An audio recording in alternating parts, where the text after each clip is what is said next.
Salut salut, bienvenue pour une nouvelle vidéo et vous l'avez vu, ça va être un book haul et je pense que vous l'avez vu aussi. On est sur une vidéo plutôt longue. Je vais essayer de faire rapide déjà parce que j'ai beaucoup de livres à vous montrer et que si je passe 10 minutes par livre, ça va pas le faire. Et aussi et surtout parce qu'au moment où je filme, je suis un peu en canicule et je vous avoue que j'ai ouvert le volet spécifiquement pour tourner cette vidéo et que dès que j'aurai fini de tourner la vidéo, je pourrai refermer le volet histoire de limiter la casse en termes de température dans mon appartement, si vous voyez ce que je veux dire. Donc voilà, on a beaucoup de livres, enfin j'ai beaucoup de livres à vous montrer aujourd'hui, majoritairement des sagas, des suites de sagas jeunesse notamment. J'ai plus ou moins commencé à acheter pour mettre de côté pour le pumpkin. Voilà, en fait, à la fois acheter des livres spécifiques jeunesse, un peu fantasy fantastique pour le pumpkin, et aussi d'autres sagas, d'autres livres où je sais que par exemple c'est un tome 1 ou un tome 2, mais qui se passe plutôt en été, et donc il faudrait mieux que je le lise en juillet ou en août, avant d'enchaîner avec le tome 2, le tome 3 ou le tome 4 par exemple, sur l'automne, vous voyez. Bref, c'est à peu près ça. Après, j'ai pas besoin d'excuses pour acheter des livres et pour les lire. Et le pumpkin me sert d'excuse toute l'année pour acheter des livres. Non mais c'est mon excuse numéro 1. Vraiment, c'est ma carte maîtresse, c'est pour le pumpkin. Quand j'achète des livres, c'est 90% du temps pour le pumpkin. Le pumpkin, pour ceux qui ne sauraient pas, c'est donc le Pumpkin Autumn Challenge organisé chaque année par Gimoz, mais c'est que 3 mois dans l'année. Hein. Donc j'ai toujours trop de livres pour lire pour le pumpkin, je n'arrive jamais à tout lire. Mais bref, là j'ai 3 grosses piles de livres à vous montrer. J'ai pas compté combien il y en a, mais il y en a beaucoup. Donc on y va. J'avais d'abord fait une commande sur le site Amaril, je ne sais pas. En gros, c'est un site qui vend des livres d'occasion, un peu comme Gibert.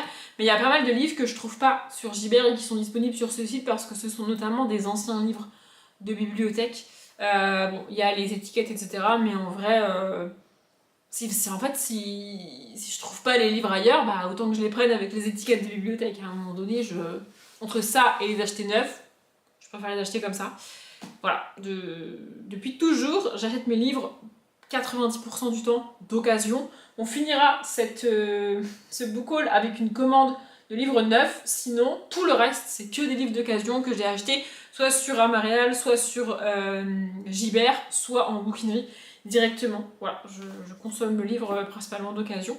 Bref, donc dans cette commande j'avais trouvé les tomes 13 et 14 des Gardiens de l'éternité écrit par Alexandra Ivy. J'ai découvert il y a peu de temps que la saga avait continué. En fait, moi j'étais persuadée qu'en ayant lu le tome 12, j'avais fini la saga, c'était fini, c'était ok, tu vois, genre la saga était terminée. Et en fait, pas du tout. Il y a aujourd'hui 16 ou 18 tomes, je sais plus. Et bah du coup, il me reste plusieurs tomes à lire. J'ai déjà le tome 16 dans ma palle et j'arrivais pas à trouver les tomes suivants. Après ça, c'est le genre de livre que, bon, si vraiment entre guillemets forcée et contrainte, je les trouve pas d'occasion, je finis par les acheter neufs. Déjà parce qu'ils valent 8,20€, voilà. Et ensuite parce que j'adore cette saga, vraiment. Donc le tome, ah oui, du coup il y a l'étiquette. En fait, sous l'étiquette, il y a le titre du tome et c'est le nom du personnage principal masculin. Donc le tome 13 c'est Chiron et le tome 14 c'est Tarak. Voilà. Et en gros, dans cette saga, on suit, c'est de la Bitlit, donc on est à, je sais pas si on est à Chicago, je sais plus, mais on est dans une ville, une assez grande ville des États-Unis, je dirais. Peut-être que c'est pas la même dans différents tomes, mais on va suivre un personnage masculin qui est en général imaginaire, enfin fantastique, donc un vampire, un loup-garou, un fae, ce genre de choses, et un personnage féminin humain, ou au moins en partie humain.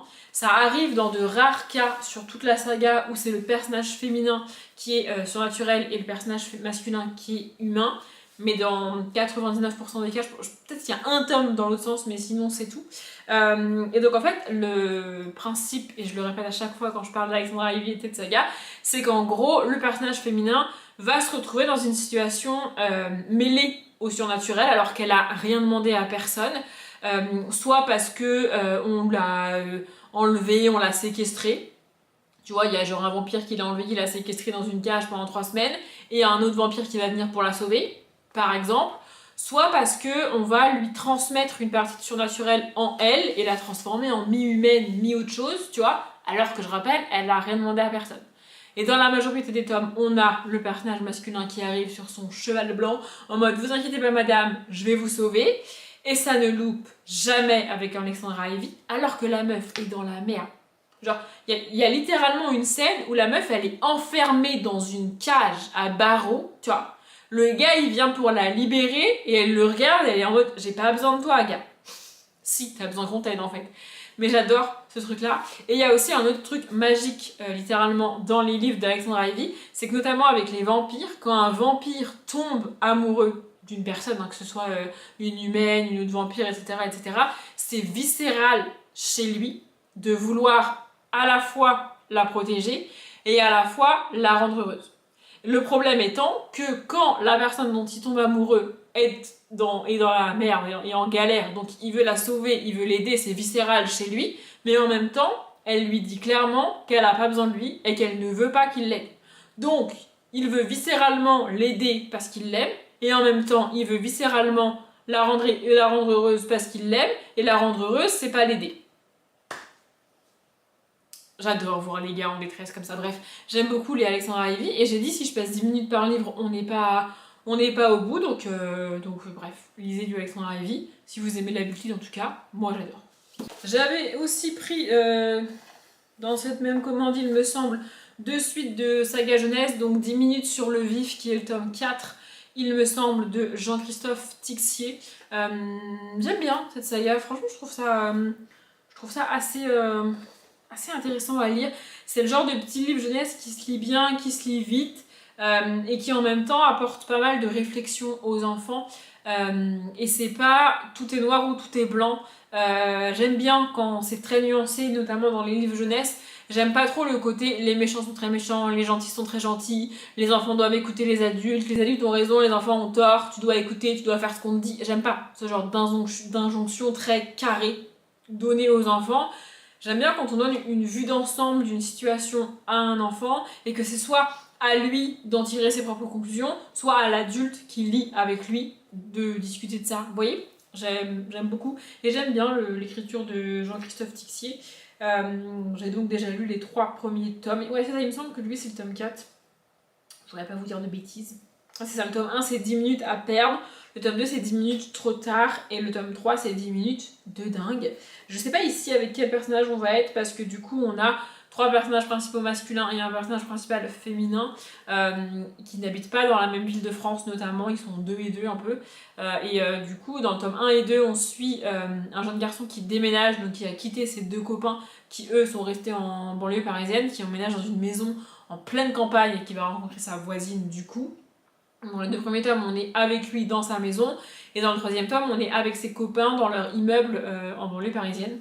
Donc voilà, à chaque fois, c'est des histoires à 10 minutes près, et vraiment le timing est extrêmement important. Et je sais pas, je trouve que c'est hyper bien fait.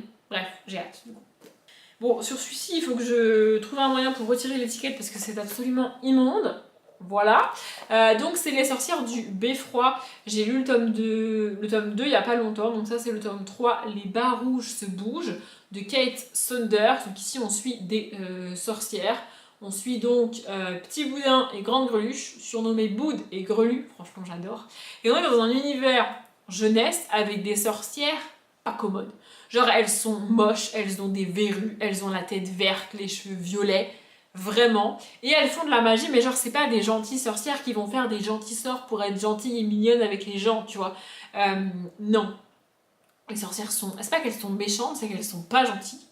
La nuance est là. Et donc en gros, on va suivre Petit Boudin et Grande Greluche qui se font virer de chez les sorcières au début du tome 1 et qui doivent forcément vivre parmi les humains. Et c'est un peu compliqué pour elles. Et franchement, j'aime beaucoup. J'ai beaucoup aimé le tome 1, j'ai adoré le tome 2. Et d'ailleurs, le tome 2 se passe au moment de Noël. Bon, si jamais je vous donne l'info. Et franchement, j'ai hâte. J'ai un peu galéré à trouver ces suites de saga, mais je sais pas combien il y a de tomes dans la saga d'ailleurs, mais ouais, franchement, j'ai hâte de continuer. Et le dernier livre que j'avais pris dans cette commande et qui me reste, que j'ai pas lu aujourd'hui parce que je vous ai pas dit, mais genre en même temps que le tome 3, j'ai commandé le tome 2. Je vous remontre pas le tome 2 parce que vous l'avez déjà vu et en plus vous m'avez déjà vu le lire en vlog. Donc ça a grand intérêt que je vous le remontre. Je vous montre aujourd'hui dans le book haul les livres que j'ai achetés depuis le dernier book haul que j'ai fait et que je n'ai pas encore lu. ou qui ne sont pas dans ma palle de joint. Il me semble qu'il y en a un ou deux qui traînent et que j'ai pas été rechercher. Mais bref, voilà.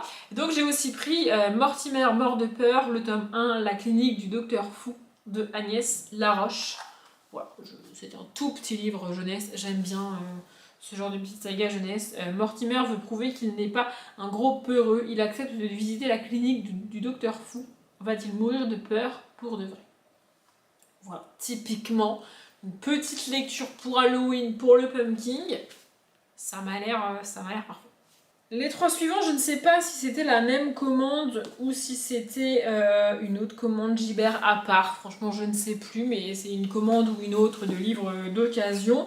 Toujours pour avoir des suites de sagas et avancer. Donc j'avais pris le tome 4 du cycle 2 de La guerre des clans, donc Nuit étoilée de Erin Hunter. J'avance très doucement dans cette saga, principalement parce que les livres sont gros, ils sont pas illustrés, on est sur plus de 300 pages à chaque fois. C'est de la jeunesse et ça se lit quand même bien, mais j'avoue que j'ai tendance à plutôt privilégier des suites de sagas comme 10 minutes ou Les sorcières du beffroi, parce que les livres sont plus courts, c'est illustré, ça se lit plus rapidement, vous voyez.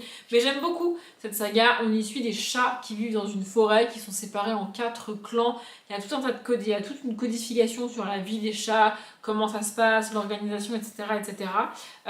Donc vraiment, en fait, le cycle 1, on suit un chat du moment où il est chaton jusqu'à ce qu'il devienne assez âgé, on va dire.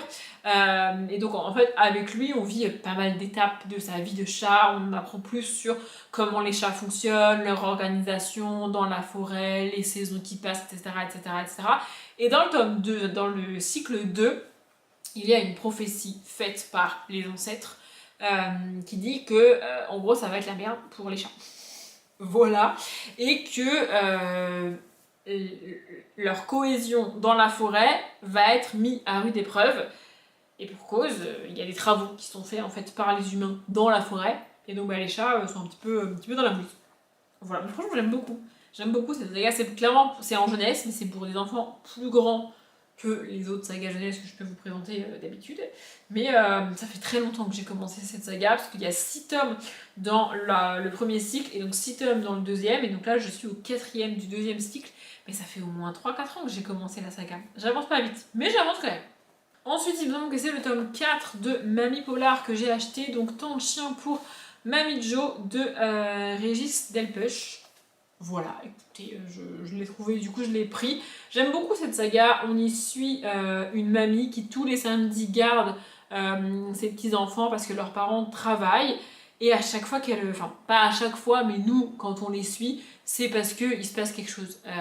Voilà. Donc le tome 1, c'est Ramdam au musée. Le tome 2, c'est Fallait pas toucher à l'école de Mamie Jo. Et le tome 3, c'est Je ne fais plus de cadeaux que je dois avoir dans ma palle mais que j'ai pas encore lu. Bon, j'ai essayé de vérifier, mais en vrai, je pense que c'est ça. Je pense que celui-là, c'est le tome 4. J'aime beaucoup cette saga.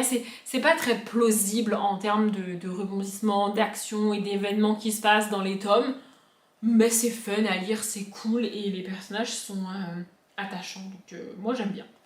J'ai aussi trouvé le tome 2 de Midnight Texas, donc Les esprits se déchaînent, de Charlène Harris. J'ai lu le tome 1 au mois de mars, il me semble, et j'avais beaucoup aimé. On y suit un jeune médium qui emménage dans une ville au Texas, donc à Midnight. Il emménage là pour être un peu tranquille, un peu au calme et tout, et il va découvrir qu'en fait, il n'y a pas forcément que des humains, et c'est pas forcément très... comment dire, c'est un peu fantastique ce qui se passe dans cette ville, et il est question d'une femme qui a disparu avant qu'il arrive dans la ville, et qui va être retrouvée d'une manière assez cocasse. Et donc voilà, on enquête là-dessus, et il me semble que là-dessus, on parle encore aussi de cette femme. Ah non, pas du tout. La tranquillité de Midnight est très perturbée lorsque commencent les travaux pour réhabiliter l'hôtel désaffecté de la ville. Cette restauration risque d'attirer des voyageurs de passage jugés indésirables par les résidents qui aiment rester entre eux. Et ouais, c'est une petite ville du Texas où il se passe des trucs pas très légal, pas très commode, vous voyez. Donc s'il y a des touristes qui débarquent au milieu, effectivement ça risque de faire un mauvais genre. Mais franchement j'ai beaucoup aimé le tome 1. On est sur un des romans les plus contemplatifs que j'ai pu lire. C'est-à-dire qu'il n'y a pas beaucoup d'action, il n'y a pas beaucoup d'événements, et en général j'aime pas trop quand c'est lent et que il se passe pas grand-chose, vous voyez. Mais là j'ai adoré. Donc j'ai hâte de lire la suite. Les 4 suivants, je vais les passer rapidement puisque je vous les ai déjà montrés. Je les avais achetés spécifiquement pour faire un top 5. C'était le top 5 des autrices auxquelles je voulais donner une deuxième chance. Il y en a un que je vous montre pas parce qu'il est dans la palle du mois de juin. Moi, je filme cette vidéo un petit peu en avance parce qu'après, il va falloir que je réorganise mes bibliothèques. D'ailleurs, dans une semaine pour vous, sortira la réorganisation des bibliothèques pour l'été. Mais bref, donc du coup peut-être que vous m'avez déjà vu lire ce fameux livre. Mais donc là, il m'en reste 4. Donc j'avais acheté un Cornelia Funk, à savoir Cœur d'encre, le tome 1. J'ai aussi acheté I Knew You Were Trouble, je déteste quand ils font ça, de Alicia Garnier. Cyanure de Camilla Lackberg. Et Not in Love de Ali Hazelwood. Voilà, du coup j'ai acheté ces livres-là parce que j'ai déjà lu ces autrices-là. Et ma première lecture n'a pas été un grand succès. Pour la plupart, j'ai abandonné leurs livres. Mais c'est quand même des grandes autrices, très respectées, très réputées dans leur genre, etc. Donc, j'ai acheté ces livres-là pour leur donner une deuxième chance et retenter ces autrices-là. La quatrième, c'est Alexandre de Lys. Voilà. Ensuite, on va passer une autre commande sur je ne sais plus quel site d'occasion, mais sur un autre site d'occasion, et j'ai trouvé le tome 5 de Mamie Polar, donc Coup de chaud pour Mamie Jo. Ça, vous voyez particulièrement, ça serait peut-être bien que je lise cet été. Bon, j'en ai quand même 2 à lire avant celui-là, ça risque de faire beaucoup, mais bon, on verra bien. Peut-être que je le garderai pour septembre, parce qu'il ne faut pas oublier qu'on est en été jusqu'au 20 septembre quand même, et qu'à l'heure où je vous parle, malgré la canicule, moi je suis pas encore en été, et vous non plus techniquement, mais bon, bref, voilà, du coup le tome 5.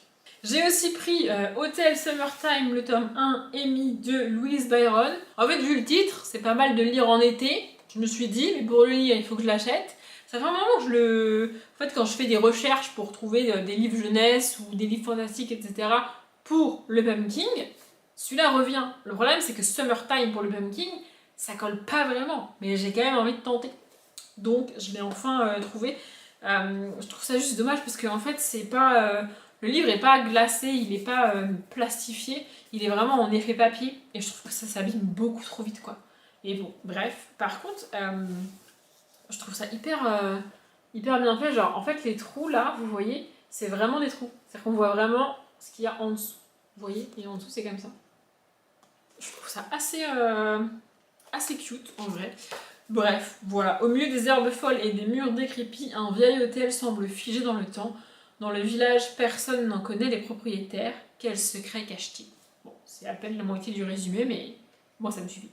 J'ai aussi trouvé le tome 5 des enquêtes d'Alfred et Agatha, donc à la poursuite du tigre blanc de Anna Campoy. Ça fait un moment que j'ai pas lu de livre de cette saga. Il me semble que j'ai pas lu le tome 4. Et je suis plus sûre d'avoir... Si, je crois que j'ai lu le tome 3. Le tome 3, c'est quoi? Oui, l'extraordinaire invention du docteur Bill, le truc là. Oui, le tome 3, je l'ai lu, donc j'ai pas lu le tome 4 qui est dans la palle. Mais j'aime beaucoup cette saga. On y suit donc le jeune Alfred Hitchcock et la jeune Agatha Miller, qui deviendra plus tard Agatha Christie, qui se rencontrent à Londres et qui montent plus ou moins ensemble une espèce d'agence de détectives. Et donc à leur niveau d'enfants, ils vont enquêter sur différentes affaires de disparition d'objets, d'animaux ou de... Le tome 3, c'est une histoire de colis qu'elle doit protéger, mais en même temps, elle sait pas de qui, elle sait pas comment, Agatha. Et on la suit dans ses aventures. Franchement, j'aime bien cette saga. Et du coup, bah voilà, je trouve le tome 5. Du coup, j'ai pas réfléchi et je l'ai commandé. Et ma commande était motivée par nul autre que ce livre. Je m'attendais pas à ce qu'il soit en hardback comme ça. Mais du coup, c'est une souris nommée Mika de Matt Haig. C'est considéré comme le tome 4 de la saga Noël de l'auteur. Et du coup, voilà. Je voulais le lire. Mika est une souris ordinaire qui mène une vie tout aussi ordinaire à Lutinbourg, donc la ville des lutins. Donc je vais précieusement me garder ce livre pour Noël. Les autres de la saga, je les ai pas du tout en hardback. Ils sont illustrés de la même manière que il est illustré de la même manière que les précédents. Mais ouais, je le trouve hyper beau. Je m'attendais pas du tout à le voir dans cette version-là. Mais mais je suis très contente et je vous recommande vraiment les Math Egg à lire à Noël, c'est absolument parfait. Le tome 1, c'est un garçon nommé Noël et c'est vraiment, vraiment génial. Ensuite, je suis allée en bouquinerie. Ça faisait très très très longtemps que j'avais pas été dans une bouquinerie. Genre vraiment physiquement farfouiller dans les bacs, des livres d'occasion, etc. C'est quelque chose que je faisais pas mal avant. Et puis voilà, la vie a fait que j'ai arrêté d'y aller. Et là, pouvoir y retourner, franchement, j'étais trop contente. J'y ai pas passé trop de temps non plus parce que vraiment, si tu me laisses, je peux passer des heures là-dedans et je ressors avec une dizaine ou une quinzaine de livres. Là, je suis ressortie avec 6 livres. Ils ont un peu changé leur manière de faire. En gros, il y a des bacs, c'est classé par genre. Et du coup, il y a une espèce d'offre qui fait que tous les livres sont à 5 euros. Tous les livres anciens, les livres récents qui ont moins de 2 ans, ils sont un peu plus chers. Mais tous les livres anciens sont à 5 euros. Et si t'en prends 3, tu payes les 3 10 euros. Du coup, évidemment, j'en ai pris 3 en jeunesse et 3 en fantasy fantastique adulte ou young adulte, je vous montrerai après. Du coup, en jeunesse, j'ai pris Les merveilleuses mésaventures de Miles Mercredi, de John Berkeley. Et donc, c'est le Palais du Rire. Je sais pas si le Palais du Rire, c'est le titre de la saga, mais écoutez. Bref, en fait, j'ai pris les 2 autres avant et du coup, j'ai cherché un 3e et j'ai pris celui-là. J'ai un peu hésité parce qu'il est quand même pas mal gros. Mais bon, je me suis dit, allons-y, on verra bien ce que ça donne.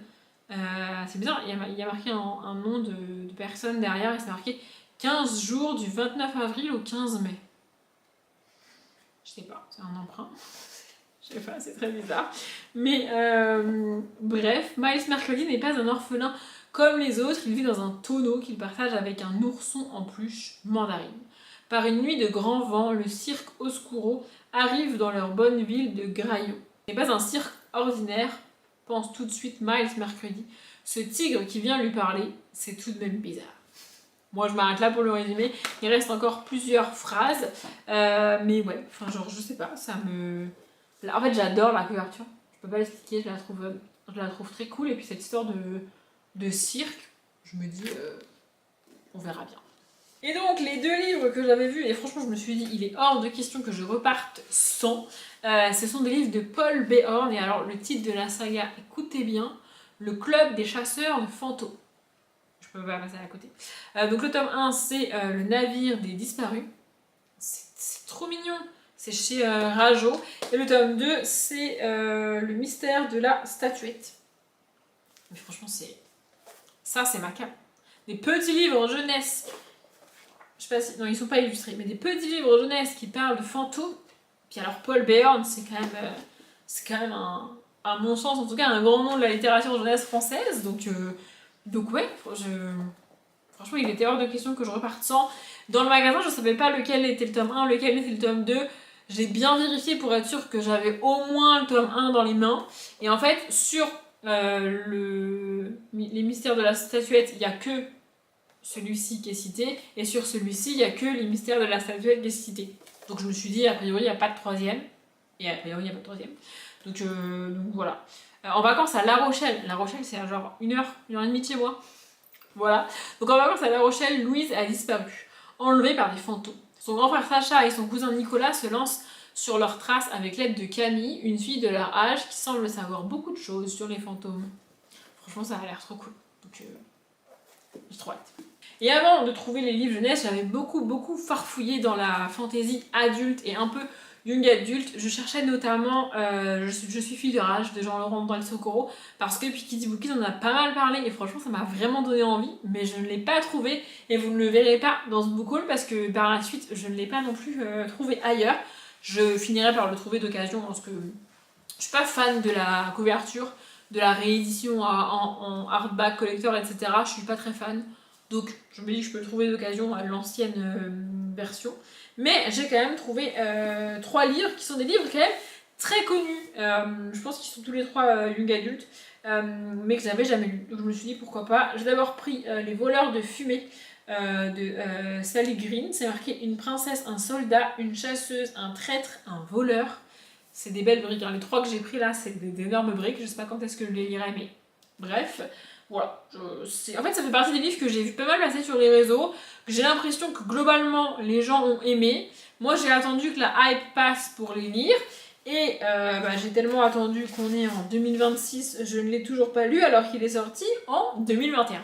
Donc qu'il est temps. Le deuxième c'est Savage Lands, le tome 1 de Stacy Marie Brown. Pareil, ça date, hein, mais moi je l'ai pas lu. Donc voilà. Ah, 2023, ça date moins celui-ci. Et celui-ci on a quoi ? Ma naissance n'avait pas seulement tué ma mère, elle avait également signé l'arrêt de mort de millions d'humains. Mon arrivée sur Terre avait marqué le début de la fin. Pour survivre, elle doit s'allier à son Pyrénées. Évidemment, on est en romantécie, donc on n'est pas loin de l'âge d'or de la romantécie trope Enemies to Lover. C'est aussi pour ça que la majorité de ces sagas-là, je les ai même pas tentées, parce que ça faisait beaucoup trop pour moi. Mais là... il était là devant mes yeux et je me suis dit, allez, on va tenter, on verra bien. Et le dernier, j'ai hésité parce qu'on est sur, mais alors, une bricaste chez Bricaste, il fait 629 pages, mais je me suis dit, je vais considérer que le offert, c'est celui-là, voilà. Et donc, c'est L'or de Alexandra Bracken. Je ne sais même plus si c'est un tome 1 ou si c'est un one-shot, mais en tout cas, il est absolument énorme. Je sais pas où elle ressemble sur la jaquette. Ah oui, il est pas dingo sans la jaquette, mais j'enlèverai quand même la jaquette si jamais je garde le livre. Donc pareil, celui-là est peut-être un peu plus adulte que les autres, parce que 16 ans et plus derrière. Les jeux ont commencé et elle joue pour sa vie. Ça fait un peu écho à Hunger Games. De nos jours à New York, un jeu meurtrier est sur le point de commencer. L'Agone. Tous les 7 ans, pendant une semaine seulement, 9 dieux grecs sont forcés de parcourir la terre en tant que mortels pour avoir osé défier le grand Zeus. Ils sont chassés par les descendants de lignées prestigieuses, tous désireux de tuer un dieu et de s'emparer de son pouvoir, ainsi que de son immortalité. Oula! Ah oui, effectivement, ça a l'air d'être une bataille sanglante sur terre avec des dieux, des... Oula! Bon bah écoutez, on verra bien. Je sais pas à quel point on aura réellement le personnage qui est dessiné ici sur la couverture. Ce serait quand même dommage de l'avoir mis en couverture et qu'elle ne soit pas là. Avec les serpents sur la tête, je sais plus comment elle s'appelle. On a une citation de Marissa Meyer derrière. On verra bien. Après ça, parce qu'on ne s'arrête jamais, j'ai fait une nouvelle commande. En fait, avec tout ça, je me suis dit, je vais faire un book haul. Avant de faire le book haul, je vais faire 2 autres commandes. Et comme ça, après, je tourne le book haul. Et pendant plusieurs jours, plusieurs semaines, j'achète pas le livre. Ça m'évite de tourner le book haul et de 2 jours après faire une commande. Et du coup, devoir refaire un book haul. Vous voyez, en général, je fais ça. Voilà. Du coup, c'était mon excuse. Mon excuse, c'était je vais filmer le book haul. Autant faire 1 ou 2 commandes en plus avant de le filmer. Écoutez... c'est une excuse comme une autre. Donc, sur cette commande Gibert, j'ai trouvé Les Héritiers de Brizen, le tome 2, La bataille du roi dragon. J'ai lu le tome 1, il me semble, en janvier, et je galérais depuis à trouver le tome 2. Je suis un peu deck parce que j'ai le tome 1 en... Attends, comment ça, c'est marqué intégral 2, tome 4 et 5. What? Ah oui, en fait, je crois que ça va pas. Je crois que ça, c'est l'intégrale 2, avec les tomes 4 et 5. Parce que le tome 2, c'est marqué... La cour du clair-obscur. C'est le tome 1, du coup, que j'ai lu et que j'ai beaucoup aimé. En grand format et tout, chez Nathan. Et les poches comme ça, c'est chez PKJ. Et j'avais pas fait gaffe que c'était marqué intégral 2. Mais sur Booknote, c'est identifié comme tome 2, ça. Oh, c'est casse-tête. Non, mais vraiment, j'aime pas du tout quand ils font ça. Pourquoi c'est casse-tête? Et comment ça, le tome 1 fait genre 170 pages? Ah, le tome 1 fait 151 pages. Et là, les tomes 3 et 4... ça fait 267 pages. Bizarre, non? Je sais pas. Bon, bah écoutez, oui, c'est clairement marqué, hein, tome 4, tome 5. Bon, moi, je pensais avoir acheté le tome 2 et pouvoir continuer la saga, sachant que j'ai vraiment galéré à trouver le tome 2. Bah, du coup, je l'ai pas trouvé. Mais bon, bah ça, c'est le tome 4 et le tome 5. En attendant, c'est quand même, pour vous parler du tome 1, du coup, j'ai beaucoup aimé le tome 1. On est en... Parce que, non, mais regardez comment c'est trompeur. Ça, c'est le tome 1 et ça, c'est l'intégrale 2. Bref, du coup, dans le tome 1, on est vraiment en fantasy jeunesse. C'est-à-dire que David Brahe est un auteur de fantasy. Et même si on est en jeunesse ici, il a construit son univers, sa trope, sa quête, etc. comme une quête adulte, c'est juste que c'est raconté de manière moins complexe parce que ça s'adresse à un public jeunesse, mais en fait, l'univers n'est pas plus simple. Je sais pas si vous voyez ce que je veux dire. L'univers est compliqué. L'univers est un univers de fantasy pur, avec des codes de fantasy purs. Genre vraiment, c'est de la fantasy. C'est un univers totalement différent d'une autre, avec des codes totalement différents, avec de la magie, etc. etc. Mais parce qu'on est en jeunesse, les mots utilisés et les tournures de phrases font que c'est accessible à des enfants. Maintenant, il y a des lectures qui sont beaucoup plus simples que celle-ci. Là, vraiment, on est sur une fantaisie jeunesse assez costaud, je dirais. Franchement, je suis dégoûtée, j'étais toute contente d'avoir enfin trouvé le tome 2 et de enfin pouvoir continuer la saga. Et ben, je viens de me rendre compte que c'est pas le cas. Je suis dégoûtée. Dans la suite de ma commande, j'avais aussi pris Les Cousins Carlson, Papa et Pirates de Catarina Mazzetti. Ça doit être le tome 6, je pense. C'est ça, c'est le tome 6. J'avais trouvé les tomes 2, 3, 4 et 5 dans une boîte à livres en 2024. Non, en 2025, et j'avais acheté le tome 1. Du coup, j'ai lu le tome 1 qui s'appelle Espions et fantômes, j'ai lu le tome 2 Sauvage et Wombat, et j'ai lu le tome 3 Vikings et vampires. Les tomes 4 et 5 sont dans ma palle, mais je les ai pas encore lus. Et franchement, j'aime beaucoup cette saga. On y suit 4 enfants qui sont cousins, parfois sœurs entre eux, entre elles. Et donc en fait, leurs mères sont sœurs entre elles. Et du coup, 3 des sœurs ont des enfants et envoient leurs enfants en vacances sur l'île de Greb, qui est une île a priori suédoise. À chaque fois, je galère. Suédoise ou norvégienne, un des deux pays.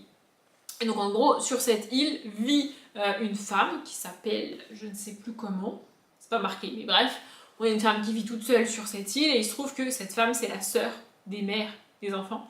Et donc les enfants sont envoyés en vacances sur cette île et donc ils se retrouvent là-bas pour les vacances d'été, parfois pour les vacances de Pâques. Donc dans le tome 1 c'est les vacances d'été, dans le tome 2 c'est les vacances de Pâques et dans le tome 3 c'est à nouveau les vacances d'été. Ici, vu la météo, je pense qu'on est plutôt sur les vacances d'hiver. Voilà, la neige et la glace suédoise n'empêcheront pas les cousins Carlson de mener l'enquête. Donc à chaque fois il y a pas mal d'événements, pas mal de rebondissements et les enfants qui accordent beaucoup d'importance à leur imagination se retrouvent embarqués dans une aventure beaucoup plus compliquée. En fait, ils l'imaginent beaucoup plus compliquée qu'elle ne l'est en réalité, cette aventure. Et donc on les suit pendant leurs vacances avec d'un côté les événements réels qui se passent et de l'autre côté leur imaginaire qui prend le dessus. Vous voyez, et franchement, je trouve ça hyper cool. J'ai aussi trouvé le tome 9 de Hôtel des Frissons, donc l'horloge de la mort, de Vincent Villeminot. À chaque fois quand je fais une commande d'occasion comme ça, je regarde s'il n'y a pas des tomes, les tomes suivants d'une saga que j'ai commencé. Là, j'en suis pas du tout au tome 9 pour cette saga, mais il était disponible et le tome auquel j'en suis n'était pas disponible. Mais je l'ai quand même pris parce qu'on est sur une saga jeunesse que j'aime beaucoup, dans laquelle on suit Tristan et Margot qui vivent donc à l'Hôtel des Frissons. Un hôtel dans lequel il n'y a pas que des humains comme clients, comme le laisse supposer la couverture. Et celui-ci, vu la couve, ça serait bien que je le lise pour le Pumpkin. Mais il faut d'abord que je lise les tomes d'avant, parce que du coup je suis pas à jour. J'ai aussi enfin trouvé Jasmine l'apprentie vétérinaire, le tome 6, une petite loutre nommée Perle de Hélène Peter. Ça fait très longtemps que j'ai pas avancé dans la saga, pour la simple raison que je ne trouvais pas ce tome 6. Et là pour le coup je voulais pas l'acheter neuf parce que c'est une saga que j'aime pas trop. En fait je suis partagée parce que j'ai pas envie de l'abandonner, j'ai pas envie de l'arrêter, mais à chaque fois que je lis un tome je suis en mode ah mais ça me dérange et puis ça je trouve ça bizarre et puis vous voyez, en gros on y suit une petite fille qui dans chaque tome se voit donner comme consigne par ses parents de ne pas recueillir les animaux, de laisser les animaux tranquilles, de ne pas acheter d'animaux à la foire, etc. etc. Et à chaque fois, qu'est-ce qui se passe? Elle ramène un nouvel animal à soigner, à aider à la maison. Et ses parents sont en mode oui, il est blessé, évidemment qu'on va l'aider. Mais on le gardera pas. On le recueille, on le soigne et on le remet en liberté. Elle est en mode oui, pas de problème. Évidemment, qu'est-ce qui se passe? Il le recueille, il le soigne, il l'aide, etc., etc. Et au moment de le relâcher dans la nature, Jasmine pique une crise et ses parents sont en mode bon, d'accord, on garde l'animal. Et c'est comme ça dans chaque tome.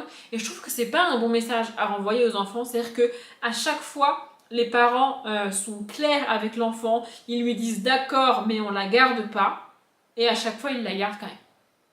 En fait, Jasmine s'en sort à chaque fois, et ça me fatigue. Vraiment, soit dès le début, ils vont la garder et basta, tu vois, soit non, et à la fin, ils la gardent pas. Mais dans chaque tome, on n'est pas censé la garder, et en fait, on la garde, ça me tape sur le système. Mais j'avoue que voir ces petites créatures, ici en l'occurrence, ça va être une loutre, tu les vois toutes mignonnes, toutes gentilles, en général, c'est des bébés animaux, tu vois. Elle recueille un animal blessé parfois, ou perdu. Enfin, je sais pas, je trouve ça trop mignon, et évidemment que j'ai envie de savoir si l'animal il va s'en sortir. Après, on est en jeunesse, donc voilà, mais je sais pas. C'est juste le message derrière que je trouve pas. C'est pas cool, quoi. Mais bon, c'est quand même une saga très chou et avec des petits animaux trop mignons, quoi. J'ai aussi trouvé le tome 4 des aventures d'Alvin et Lena, donc le dragon de pluie de Estelle Faye, illustré par Nancy Peña. J'aime beaucoup cette saga, un peu comme les héritiers de Brizen, on est sur de la fantasy jeunesse, mais avec un vrai monde de fantasy assez compliqué, avec des vrais codes de fantasy. On n'est pas sur une fantasy simplifiée parce qu'on est en jeunesse, on est sur une fantasy pure, mais accessible à la jeunesse, ce qui n'est pas tout à fait la même chose, je trouve, en termes de world building et d'éléments de la fantasy. Je sais pas si vous voyez ce que je veux dire. Comme je l'ai dit, du coup, c'est illustré. On a des illustrations absolument magnifiques. Je trouve ça trop beau. Je suis trop fan. Bref, j'ai trop hâte de lire ce tome 4. Je sais pas quand est-ce que je le lirai, mais... Ah, j'avais pas vu. Je sais pas si vous verrez, mais derrière, en vernis sélectif, on a un dragon. Vous voyez son aile là. Vous voyez? C'est magnifique. Et le dernier livre que j'ai pris dans cette commande, c'est Magicalia, le tome 1, Le secret des Magic Core de Jennifer Bell.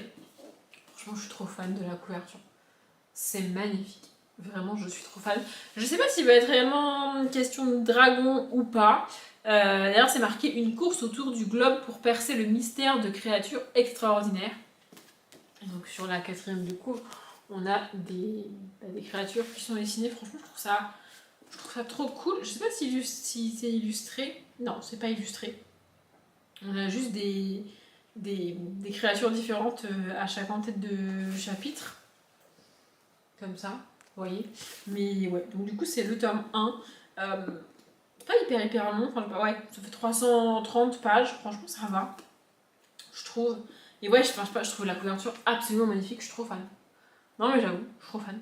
Et vous voyez, c'est pour ce genre de livre que ça me perturbe, cette histoire de couleur. Parce que genre, bah là, le livre est majoritairement orange. Sauf que moi, quand je le vois et que je le cherche, bah on est sur un dos bleu. Je sais pas pourquoi le dos est pas orange ou rouge. Enfin, genre, c'est... Je sais pas pourquoi ils font ça. Mais bref. Un livre jeunesse avec des créatures fantastiques, une aventure, peut-être des trucs volants, des dragons ou je ne sais quoi. Évidemment que ça m'intéresse. Et enfin, la toute dernière commande que j'ai faite, c'est une commande de citres, donc des livres neufs. Il y a des suites de saga jeunesse que je cherche à chaque fois que je passe une commande d'occasion et que je trouve pas. Et quand au bout de 3, 4, 5 fois, je ne trouve pas le livre jeunesse sur un site ou sur un autre, eh bien, je fais une commande de livres neufs. Voilà. Donc là, j'en ai eu pour une centaine d'euros pour tous les livres que je vais vous montrer et que j'ai acheté neufs, sachant qu'il y en a quand même pas mal parce que c'est des livres jeunesse, donc poche ou semi-poche. Et bon, c'est moins cher que genre 25 balles de collecteur adulte ou young adulte. Vous voyez. Bref, du coup, j'ai pris les tomes. Il me semble que c'est 3 et 4 de Les enquêtes potagères de Loulou. C'est ça, le tome 1, c'est La grande affaire des noisettes, et le tome 2, c'est Le voleur de poireaux. Et donc ici, le tome 3, Les pêchés sans tête. Et là, vous voyez, c'est pas marqué spécifiquement été, mais les pêches, on est d'accord que c'est un fruit d'été. Donc je me suis dit que ça serait pas mal que je le lise en juillet ou en août. D'autant plus que le tome 4 n'est nul autre que Citrouille en détresse. Donc évidemment, ça, pour le Pumpkin, ça va être parfait. Et donc c'est de Isabelle Cabri et Eva Roussel. Franchement, j'adore. Non mais regardez, c'est trop mignon. Vraiment, je suis trop fan de ce genre de petite saga jeunesse où on suit une enfant de, je sais pas, 8-9 ans, donc, qui s'appelle Loulou, et qui enquête sur des choses pas très grave et pas, genre on n'est pas sur des meurtres sanglants, des serial killers, etc., etc.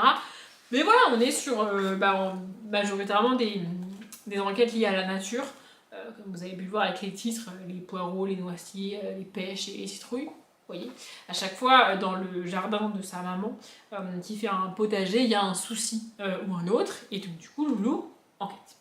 J'ai aussi trouvé le tome 2 de, comment ça s'appelle, Le Club des nageoires et des carapaces extraordinaires, donc le tome 2, Le baleineau perdu.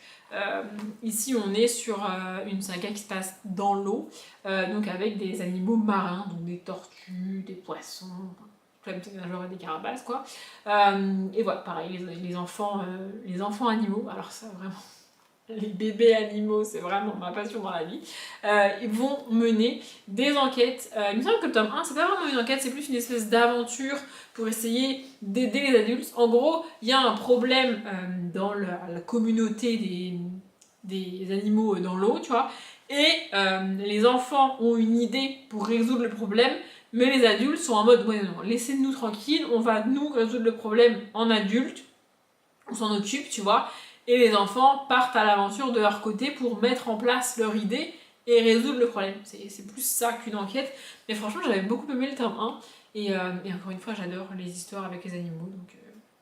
Donc voilà, je vous l'ai pas dit, c'est de Nadine de Bertolis et Céline de Reniocourt.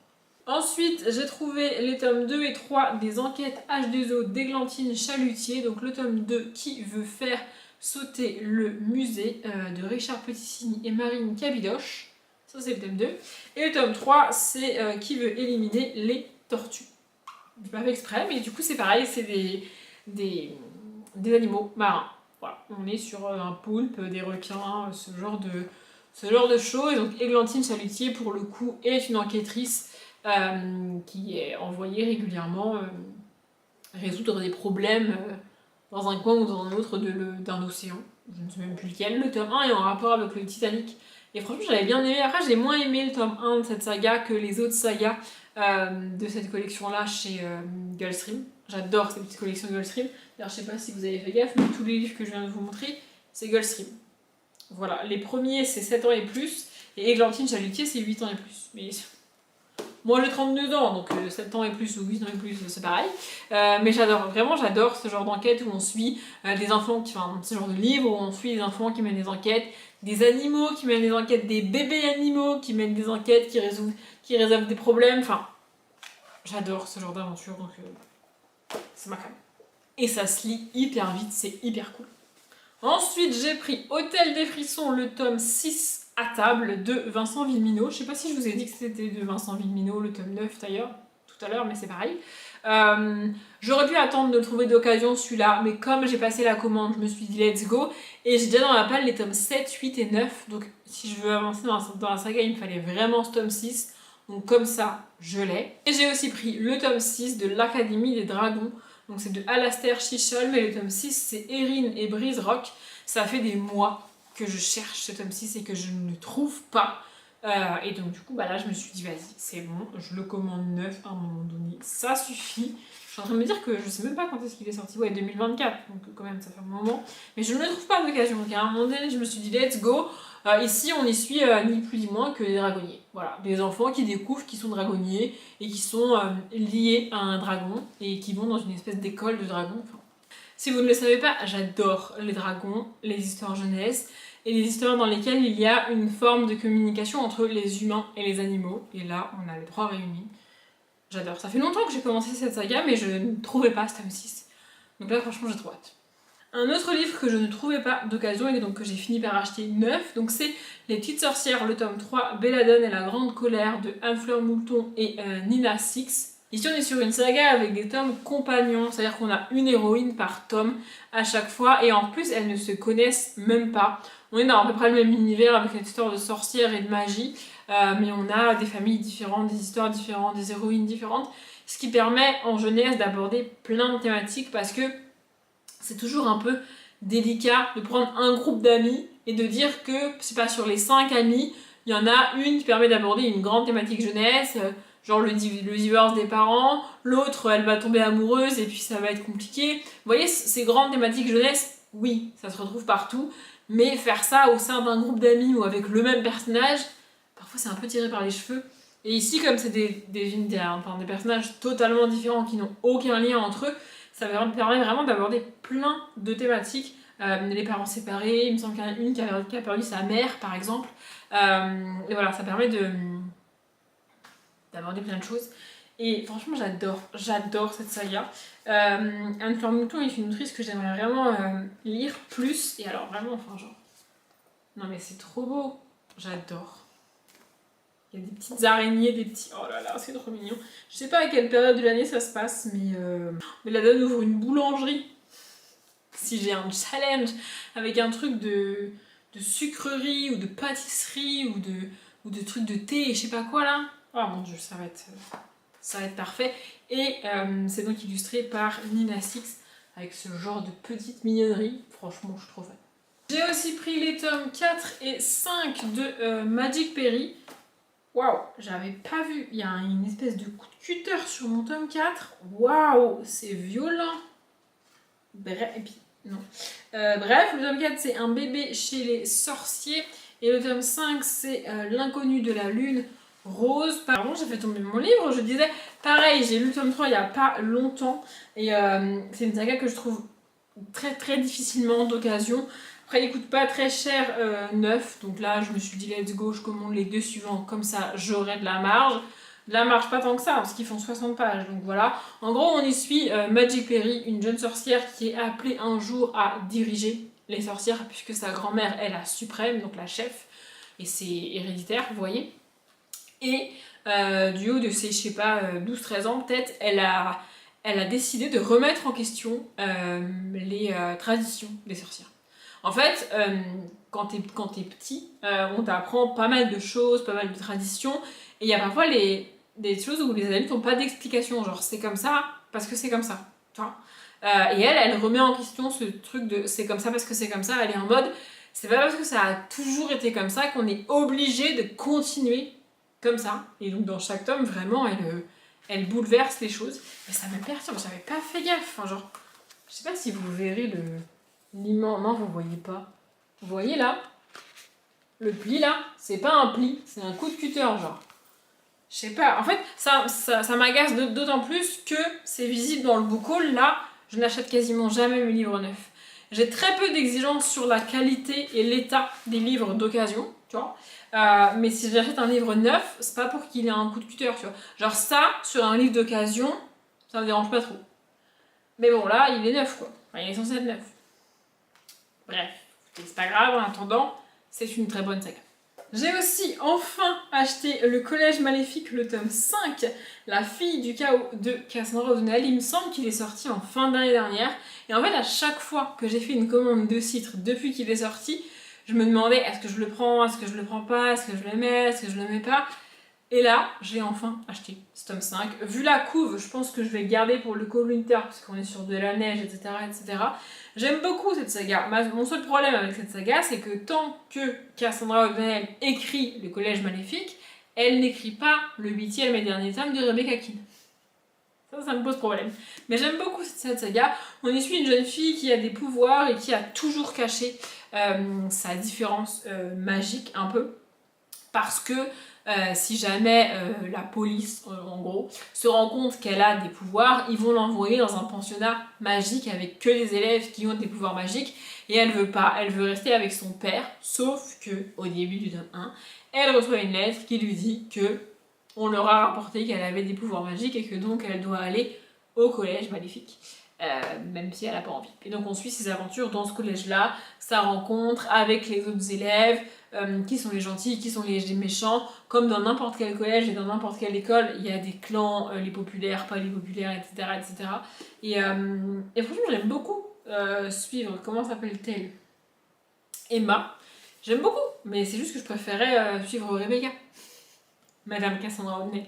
Mais sinon, cette saga-là, ça n'a rien à voir avec Rebecca Keane d'ailleurs. C'est juste que c'est la même autrice. J'ai aussi acheté le dernier tome de Mortina, donc La chambre secrète de Barbara Cantini. Il me semble que c'est le tome 6. Bref. En tout cas, c'est le dernier, c'est sûr. Et à l'intérieur, c'est pareil, il n'y a pas marqué les tomes d'avant, le numéro, etc., etc. On est plutôt sur un album que sur un livre, c'est presque un album. Voilà, on est avec des zombies, on est avec une famille de zombies, donc Mortina. Il y a la tante trépassée et c'est le manoir d'échéance, il me semble. Voilà, c'est que et non comme ça, j'adore ce genre d'univers. Dans le tome 1, on y rencontre Mortina, qui est un peu coincée au manoir d'échéance, elle peut pas sortir, elle peut pas aller à l'école comme tout le monde, etc., parce que sinon les humains vont se rendre compte qu'elle est pas comme qu'elle est pas humaine, quoi, et ça va poser problème pour toute la famille. Sauf qu'au début du tome 1, elle se rend compte que Halloween existe et que à Halloween, les enfants se déguisent, et elle se dit, bah moi je vais sortir naturellement, tout le monde va croire que je suis déguisée, et comme ça je peux passer la journée, la soirée avec les autres enfants. Et donc c'est ça qu'on suit, elle se fait des amis, etc., Et dans chaque tome, on a une nouvelle histoire avec Mortina et sa famille. Et franchement, j'adore. Vraiment, je vous remontre une image, mais j'adore cette saga, je trouve ça absolument génial. J'ai trouvé, il me semble, tous les autres tomes d'occasion. Mais alors celui-là, j'ai vraiment galéré. On est sur des petits jeunesses en hardback. Les éditions sont absolument magnifiques. Et voilà, ça vaut 10,90 €. Je ne me suis pas reminée non plus. Et franchement, j'ai hâte. Lui, je vais précieusement le garder pour le Pumpkin, parce que ça hurle le Pumpkin. Mais c'est le dernier de la saga et je suis un peu... ça va un peu me briser le cœur de finir cette saga. Et enfin, le tout dernier livre de ce book haul, c'est une BD, et donc c'est T-Zombie, le tome 5, Planète Zombie, de Cazeneuve, Jacques Moir et William. J'achète de moins en moins de BD. En fait, j'en lis beaucoup, que j'emprunte à la bibliothèque, mais du coup, j'en achète quasiment plus. Mais là, j'ai les 4 premiers tomes chez moi, donc je voulais absolument acheter ce tome 5. J'ai attendu de voir si je le trouvais d'occasion, je ne l'ai pas trouvé. Et encore une fois, cette commande était une excuse parfaite pour le rajouter, donc j'ai trop hâte. Vraiment, j'aime beaucoup cette saga. On y suit donc un zombie qui vit dans... enfin, plusieurs zombies même, qui vivent dans un cimetière. Et au début, on va suivre une jeune fille qui arrive dans ce cimetière et fait la connaissance de tous ces zombies et va au final presque emménager, si on veut, dans ce cimetière pour y vivre avec eux. Et donc voilà, c'est leurs aventures qu'on suit. Franchement, j'adore. J'adore cette saga, je la trouve absolument géniale. Ça fait longtemps du coup que j'ai pas lu de tome de cette saga, parce que le tome 4 est sorti il y a un petit temps. Mais voilà, j'ai enfin cette saga-là, enfin ce tome 5 dans les mains. Pareil, je pense que je vais le garder pour le Pumpkin, mais au moins, je l'ai. Je suis venue à bout de ce book haul et de cette vidéo, non sans mal, et je n'ai aucune idée finalement pour moi de combien de temps dure la vidéo pour vous, parce que il fait tellement chaud que ma caméra a surchauffé et donc c'est coupé 2 fois. Donc ça a été un peu compliqué. Mais je vous ai montré tous les livres que je vous ai montré, que je voulais vous montrer pour cette vidéo. Je vais aller boire de l'eau et me mettre dans le noir, faire le vampire pour le coup, et me reposer après ce tournage compliqué. J'espère que la vidéo vous a plu. Je m'arrête là. Comme d'habitude, je vous souhaite une bonne journée, un bon après-midi, un bon appétit ou une bonne nuit. Et je vous dis à bientôt.